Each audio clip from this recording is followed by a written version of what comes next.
Hello friends, आज हम छत्तीसगढ़ के इतिहास में छत्तीसगढ़ के क्षेत्रीय राजवंश सरबपुरीय राजवंश के बारे में चर्चा करेंगे। इसके पहले हमने क्षेत्रीय राजवंश में छत्तीसगढ़ के प्रथम क्षेत्रीय राजवंश राजर्षि तुल्यकुल वंश, उसके बाद हमने बस्तर पुष्करी में राज्य करने वाले नरवंश के बारे में अध्ययन किया था। आज हम सरबपुर में शासन करने वाले सरबपुरीय राजवंश के बारे में चर्चा करेंगे, है ना। तो क्या होता है कि वाकाटक वंशीय शासक प्रवरसेन का शासन रहता है। प्रवरसेन का एक सामंत होता है सरभराज, सामंत होता है सरभराज। सरभराज इनका बहुत ही विश्वसनीय सामंत रहता है। जब प्रवरसेन की मृत्यु होती है, 435 ईस्वी में मृत्यु होती है, तो इनके पुत्रों के बीच उत्तराधिकार का युद्ध छिड़ जाता है। उत्तराधिकार के युद्ध में उनके कलह का फायदा उठाते हुए जो सरभराज रहता है एक विशेष क्षेत्र में अपना शासन स्थापित कर लेता है ना, जिसको वो सरभपुर की संज्ञा देता है। अब छत्तीसगढ़ के जो इतिहासकार हैं वो उनके लिए थोड़ा मतभेद का विषय है कि सरभपुर कहाँ पर स्थित है। कोई इसे सारंगढ़ मानते हैं, कोई इसे संबलपुर मानते हैं। तो आज हम इसी वंश के बारे में चर्चा करेंगे जो छत्तीसगढ़ के सीजीपीएससी और व्यापक के दृष्टिकोण से बहुत ही महत्वपूर्ण है। तो सबसे पहले मैंने आपको बताया संस्थापक, तो इसका संस्थापक कौन था? तो इसका संस्थापक था सरभराज। सरभराज इसका संस्थापक था। उसके बाद अगर हम देखें कि इनकी राजधानी कहाँ थी, तो ये अगर पूछे इनकी राजधानी थी सरभपुर। अब ये सरभपुर वास्तव में सारंगढ़ और या तो उड़ीसा में जो संबलपुर है वो संबलपुर के रूप में इसे समीकृत किया जाता है। ये देखिए कि ये जो छत्तीसगढ़ का क्षेत्र था, छत्तीसगढ़ में उस समय रायपुर के क्षेत्र आरंग में राजर्षि तुल्यकुल वंशीय शासकों का शासन था। उसी समय बस्तर में नल वंशीय शासकों का शासन था इस क्षेत्र में, पुष्करी क्षेत्र में। तो ये सारंगढ़ वाले क्षेत्र में संभवतः या ये संबलपुर वाले क्षेत्र में उस समय सरबपुरी वंशों का शासन था, जिसके प्रभाव क्षेत्र छत्तीसगढ़ का ये क्षेत्र था, ये बिलासपुर और आपका रायगढ़ वाला क्षेत्र, और बाद में ये रायपुर वाला क्षेत्र भी, रायपुर, सिरपुर और ये संबलपुर वाला क्षेत्र भी इसके शासनकाल के अंतर्गत आता था, है ना। तो हम देख लेते हैं कि इसके समकालीन शासक थे राजर्षि तुल्यकुल वंश और नरवंश, ठीक है। तो इतिहासकारों ने इसे सारंगढ़ या संबलपुर की संज्ञा दी है। उसके बाद कुछ इतिहासकार इसकी राजधानी सरबपुर को सिरपुर के रूप में मानते हैं, पर उस समय जो सिरपुर माना जाता था श्रीपुर के रूप में जाना जाता था, और श्रीपुर और सरबपुर दोनों स्थानों से ताम्रपत्र निकलने का उल्लेख मिलता है एक ही समय, तो संभवतः ये दो विभिन्न स्थान थे, ठीक है। उसके बाद इस वंश की राजधानी मल्हार भी होती है ना, जिसको सरबपुर की संज्ञा देते हैं, पर मल्हार का निर्माण बाद में होता है, इसलिए इसकी संख्या भी कम हो जाती है। संभवतः सारंगढ़ या संबलपुर जो क्षेत्र था वही आपका सरबपुर माना जाता है, ठीक है। तो इसकी राजधानी के बारे में हो गया। इसके धर्म के बारे में देखते हैं। तो ये वैष्णव धर्म के थे, है ना। वैष्णव धर्म और इनकी मुद्रा का संबंध इनके धर्म से होता था। ये अपनी मुद्रा पर गज लक्ष्मी का अंकन करवाते थे, ठीक है, और एक उपाधि धारण करते थे। लगभग सभी शासकों ने परम भागवत की उपाधि धारण की, परम भागवत की उपाधि धारण की। इसको मैं बताऊंगा, हर शासक का जब डिटेल से अध्ययन करेंगे तो हम देखेंगे कि किसने किसने परम भागवत की उपाधि धारण की थी, ठीक है। तो ये क्षेत्र हो गया। उसके बाद अगर हम इसके ताम्रपत्र के बारे में देखें, इस वंश के ताम्रपत्र के बारे में, तो अलग अलग शासकों ने अलग अलग ताम्रपत्र जारी करवाए थे, पर इनके ताम्रपत्रों की एक विशेषता है कि इसमें कोई भी चित्र नहीं है, ठीक है, ना ही इसके तिथि का अंकन है। ताम्रपत्रों में विशेषता तिथि का अंकन होता है, पर इनके ताम्रपत्रों में कोई भी तिथि का अंकन नहीं है। सभी शासकों ने यह लिखा कि मैं अपने शासनकाल के 5वें वर्ष या 6वें वर्ष इस प्रकार अपना शासनकाल बताया है, ठीक है, लेकिन तिथि का उल्लेख नहीं होने के कारण इनके एग्जैक्ट शासनकाल बता पाना थोड़ा मुश्किल है। उसके बाद दूसरी बात है कि इनके ताम्रपत्र में पेटिका शीर्ष लिपि का उपयोग हुआ है। पेटिका शीर्ष लिपि यानी बॉक्स हेडेड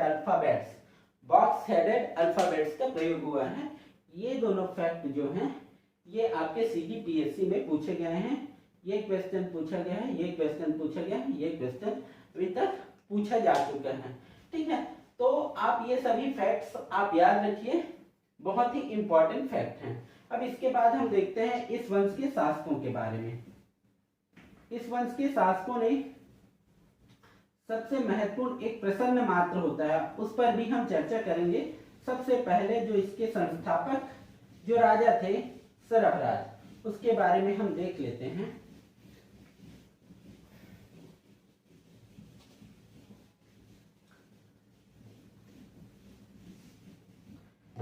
सबसे पहले शासक होते हैं सरभराज।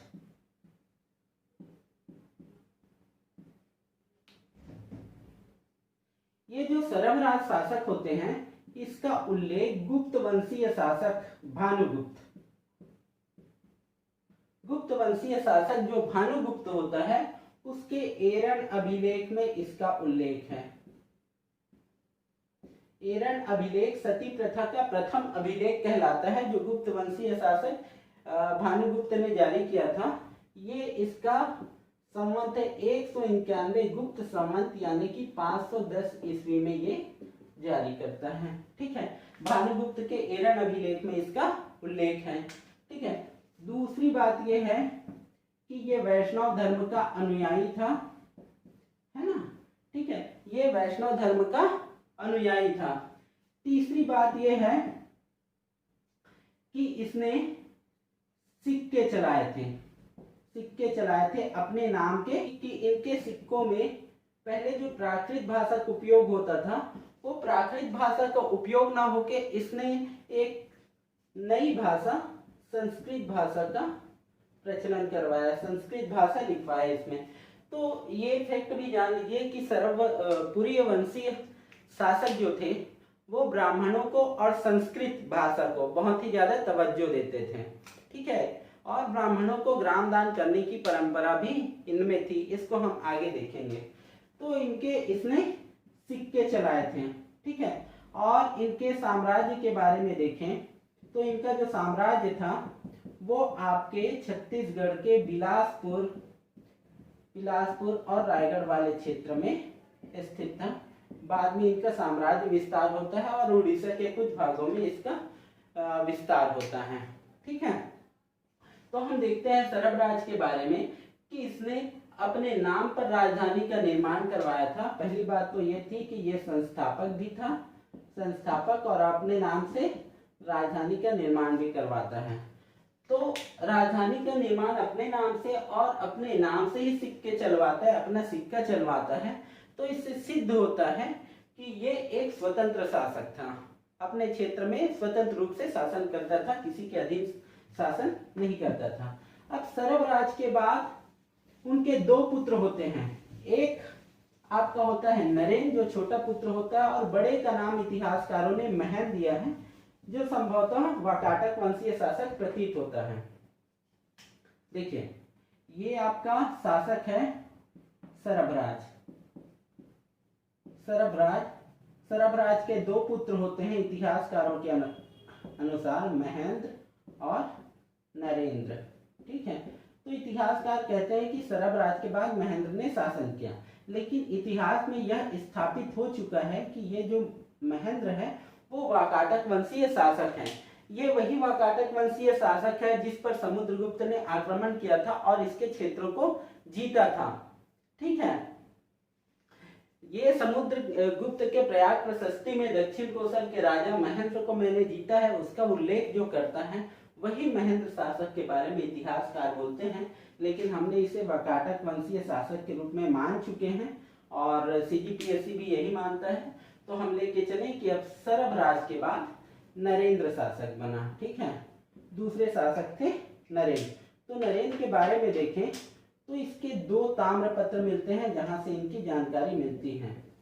पहला ताम्रपत्र मिलता है आपका पीपरदुला ताम्रपत्र, पीपरदुला ताम्रपत्र। दूसरा ताम्रपत्र मिलता है कुरुद का ताम्रपत्र। देखिए पीपरदुला जो ताम्रपत्र है उसमें वह लिखता है कि मैं सरभराज का पुत्र हूँ, मैं सरभराज का पुत्र हूँ, और लिखता है कि हम 2 भाई हैं। ठीक है, तो पीपरदुला ताम्रपत्र और कुरुद ताम्रपत्र। ठीक है, इसके 2 ताम्रपत्र मिलते हैं। अब ये कुरुद ताम्रपत्र में, कुरुद ताम्रपत्र में ये अपने आप को खड़ग धारा जीत भुवै, ये अपने आप को ये लिखता है खड़ग धारा जीत भुवै, जिसका अर्थ होता है कि तलवार के धार पर पूरे विश्व को जीतने वाला, ये अपने आप को बोलता है। दूसरा बोलता है अपने आप को ये रिपु शासन कहता है। रिपु यानी कि शत्रु, शत्रुओं पर शासन करने वाला, और शत्रुओं पर शासन करने के उपरांत इनके जो शत्रु हैं ये इनके विरुद्ध आवाज नहीं उठाते, ये इनका अर्थ होता है। तो खड़गधारा जीत भुवै और रिपु शासन अपने आप को कहता है, तो इसको आप याद रखिएगा। ठीक है, ये तो हुआ नरेंद्र का पीपरदुला ताम्रपत्र और कुरुद ताम्रपत्र। ठीक है, और इसके साम्राज्य विस्तार के बारे में देखें तो ये अपना साम्राज्य विस्तार करता है सिवरी नारायण, रायपुर, महासमुंद और ये संबलपुर क्षेत्र में। तो नरेंद्र के शासनकाल में इसका साम्राज्य विस्तार होता है सिवरी नारायण, रायपुर, महासमुंद, संबलपुर। इसके धर्म के बारे में देखें तो इसका जो धर्म था वैष्णव धर्म था, और ये परम भागवत की उपाधि धारण करता था, परम भागवत की उपाधि धारण करता था।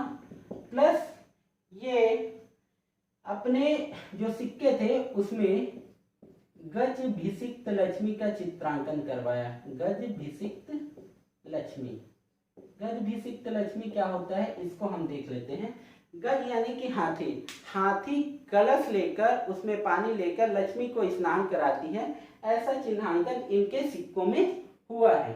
ठीक है, तो ये बहुत ही विशेष प्रकार का सिक्का है, तो इसको आप याद रखिएगा। गज भिषिक्त लक्ष्मी का जो चित्रांकन हुआ है वो सरवंशीय शासक नरेंद्र के सिक्कों में हुआ है। और एक फैक्ट और कि कुरुद जो ताम्रपत्र जारी हुआ है इसके 24वें शासनकाल में जारी हुआ है, तो संभवतः इसने अपनी रजत जयंती पूर्ण कर ली होगी और ये बहुत ही लंबे समय तक इसने शासन किया था, ऐसा मानना है। अब राजा नरेंद्र के बाद इस वंश का सबसे महत्वपूर्ण शासक जो होता है वो शासन करने आता है, जिसका नाम होता है प्रसन्नमात्र। ठीक है, देखिए इसको क्रम को भी पूछता है, राजाओं के क्रम को भी पूछ लेता है, तो आप याद रखिएगा कि इनका क्रम क्या है। यहाँ लिख देता हूं मैं। पहला सरभराज होता है, दूसरा आपका होता है नरेंद्र होता है, तीसरा होता है आपका प्रसन्नमात्र। तो अब हम देखते हैं प्रसन्नमात्र के बारे में।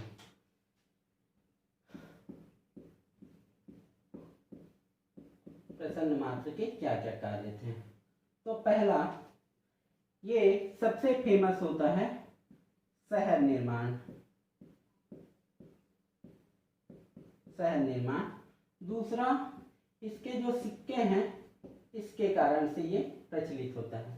तो ध्यान से देखिए कि ये जो शहर निर्माण करता है वो निडला नदी के किनारे निर्माण करता है। निडला जो अभी फिलहाल लीलागढ़ नदी के नाम से जानी जाती है वर्तमान में, और वहां पर जो शहर का निर्माण करवाया था वो था प्रसन्नपुर।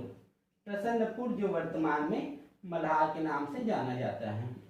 ठीक है, तो इसने प्रसन्नपुर नाम का एक शहर बसवाया। ठीक है, जो वर्तमान में मल्हार है, और मल्हार को अपनी राजधानी बनाता है।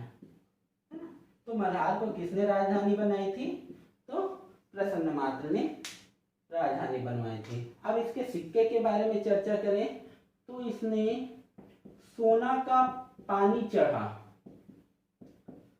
यानी सोने कलर का पानी चढ़ा, ऐसे सिक्के चलवाए थे और रजत सिक्के चलवाए थे। ठीक है, तो दो प्रकार के सिक्के इसने चलवाए थे, सोना का पानी चढ़ा और रजत सिक्का चलवाया था। और दूसरी बात यह थी कि इनके सिक्कों में शंख, चक्र, गरुड़ ये छपा हुआ होता था, जो कि बहुत ही महत्वपूर्ण है। सोना का पानी चढ़ा और रजत सिक्का चलवाया, रजत यानी चांदी का, शंख, चक्र और गरुड़ का अंकन होता था और नीचे में प्रसन्न मात्र लिखा होता था, प्रसन्न मात्र लिखा होता था।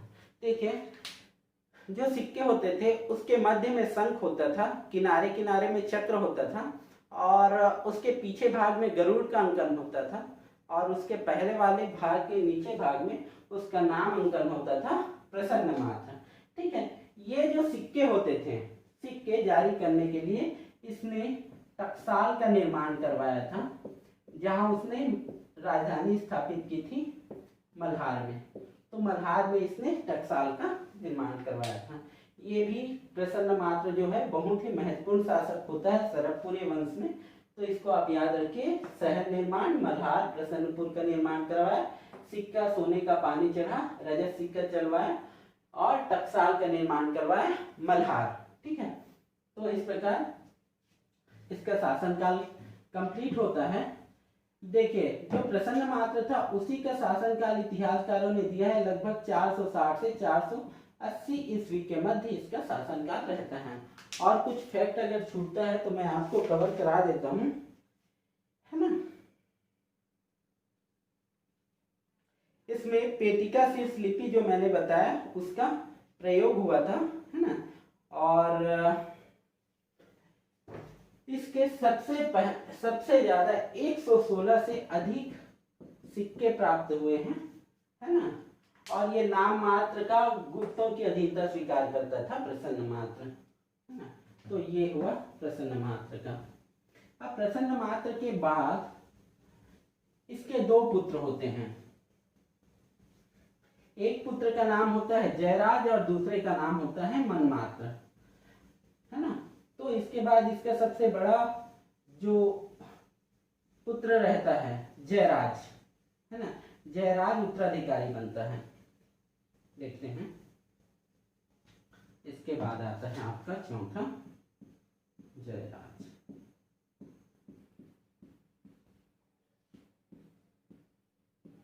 जयराज के बारे में अध्ययन करते हैं।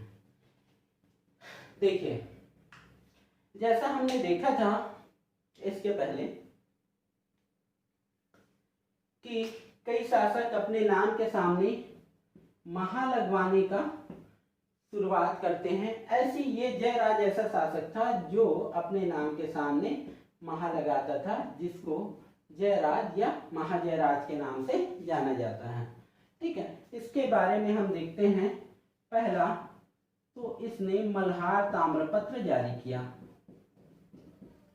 मल्हार ताम्रपत्र जारी करने से ये जानकारी मिलती है कि इसके साम्राज्य का विस्तार छत्तीसगढ़ के पश्चिमी क्षेत्र, उत्तर पश्चिमी क्षेत्र में हो रहा है।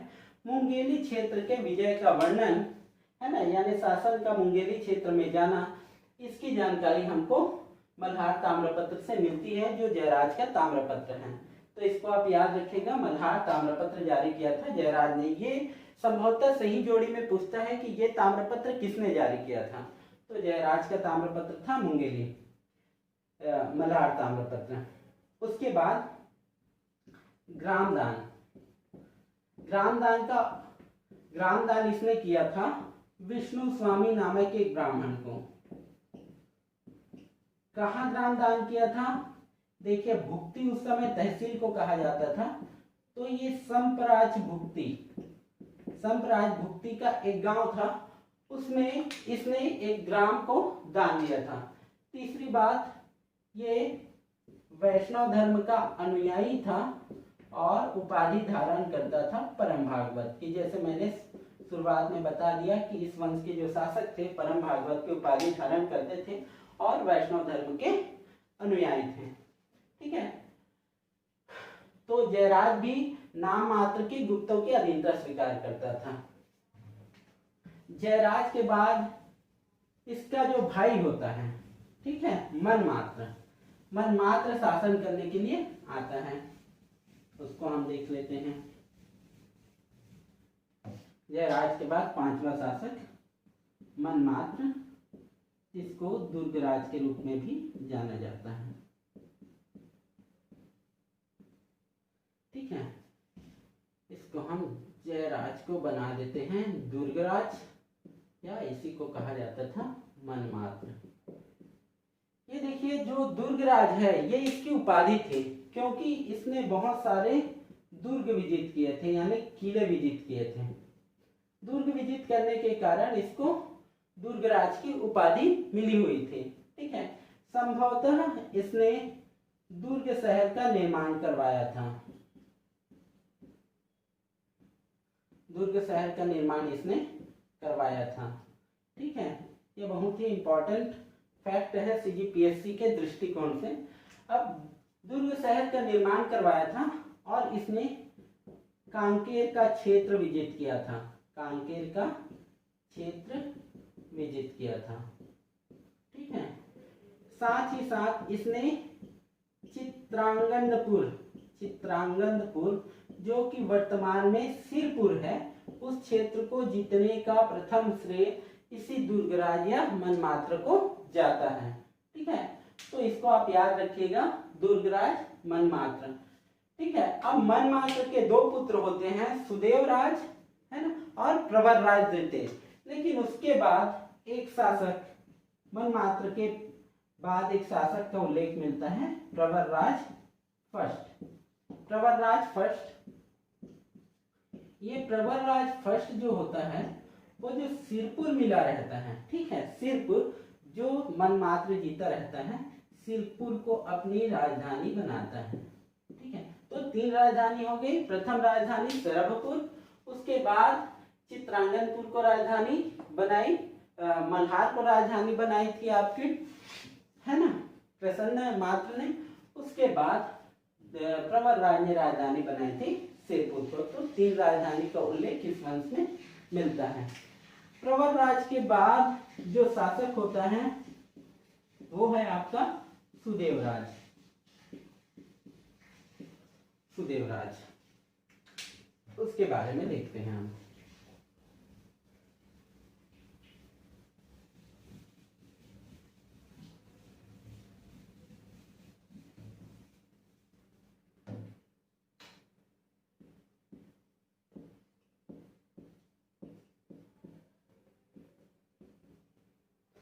सुदेवराज, ठीक है, इसने भी अपने पितामह की तरह महा की उपाधि इसने धारण की थी। ठीक है, अब इसने महा की उपाधि धारण की थी, उसके साथ ही इसके 8 ताम्रपत्र मिले हैं।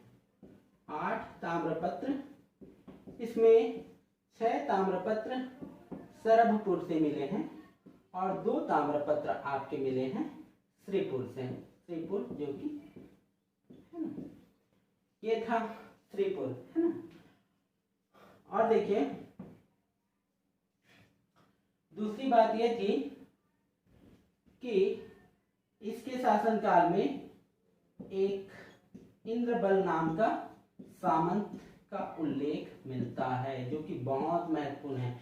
ये इंद्रबल को, जो कि उदयन का वारिस था, उदयन जो कि पांडु वंशीय शासकों का आदि पुरुष था, तो उसका पुत्र इंद्रबल था, जो इनके सरभपुरी शासक सुदेवराज का सामंत था।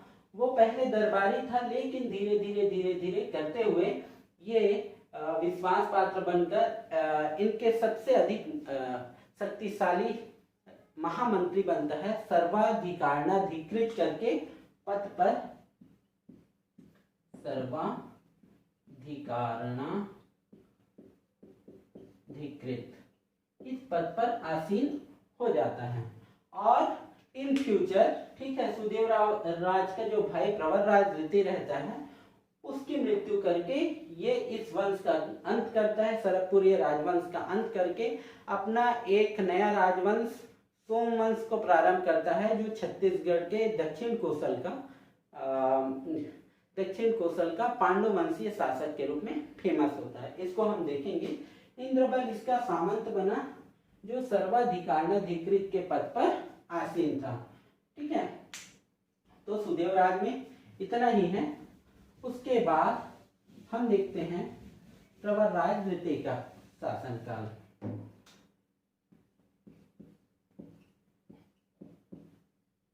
प्रवरराज द्वितीय का शासनकाल, प्रवरराज द्वितीय का ही शासनकाल होता है। यही इस वंश का सबसे अंतिम शासक के रूप में माना गया है। एक आपका ठाकुर दिया ताम्रपत्र मिला है। ठाकुर दिया ताम्रपत्र में इस वंश के जो अंतिम शासक है इसका उल्लेख मिलता है कि प्रवरराज द्वितीय का शासन काल उस समय था ठाकुर दिया ताम्रपत्र में। उसके बाद किसी भी इस वंश के शासक का उल्लेख नहीं मिलता, तो संभवतः प्रवरराज द्वितीय ही इस वंश का सबसे अंतिम शासक है। ठीक है, प्रवरराज द्वितीय के शासन काल में जो इंद्रबल था, ठीक है, वो सर्वाधिकारणाधिकृत के पद पर आसीन होता है। इसी के शासन काल पर भीमसेन द्वितीय जो कि राजर्षि तुल्यकुल वंश का शासक होता है, राजर्षि तुल्यकुल वंश का शासक भीमसेन द्वितीय जो होता है वो सुदेव राज इसके बड़े भाई के शासन काल में इस क्षेत्र पर आक्रमण करते हैं। तो सुदेव राज प्रवरराज को इनसे युद्ध करने के लिए भेजता है और ये सक्सेसफुली भीमसेन द्वितीय का संहार करता है और आरण क्षेत्र को जीत जाता है। इस खुशी में इसने इसको सिरपुर का राज्यपाल घोषित कर देता है या गवर्नर घोषित करता है।